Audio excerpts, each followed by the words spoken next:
bir sətirdən ibarət 60 simvolluq mətnin 4-cü simvolundan dərhal sonra yerləşdirilmişdir. Mətn üzərində aşağıdakı əmrlər ardıcıllığından ibarət alqoritm icra olunmuşdur. Home düyməsi sıxılır, delete düyməsi 3 dəfə sıxılır, end düyməsi sıxılır, backspace düyməsi 4 dəfə sıxılır. Bu alqoritm 8 dəfə icra olunarsa mətndə neçə simvol qalır? Deməli, belə bir 60 simvoldan ibarət bir sətrimiz var və deyək ki, 4-cü sətirdən dərhal sonra kursor yerləşdirilir. Home düyməsi nə edir? Sətrin əvvəlinə gəlir. Daha sonra delete düyməsinə 3 dəfə sıxırıq. Daha sonra end-ə gedirik.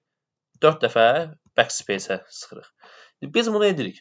Ümumilikdə neçə dənə simvolu silmiş olduq? 7 simvolu silmiş olduq. Və bunu biz 8 dəfə icra eləmiş olsaq, 7 vur 8, yəni 56 simvolu silmiş olacaq. Və adi biz buradan bütün prosesi icra etmədən də biz tapa bilərik ki, ilk addımda, yəni bir dəfə icra etdikdə alqoritmi 7 simvol silinirsə, 8 dəfə icra etsə 56 simvol silərik və nəticədə bizim sadəcə 4 simvolumuz qalmış olar ki, yəni cavabımız bizdə B variantı 4 qiymətidir.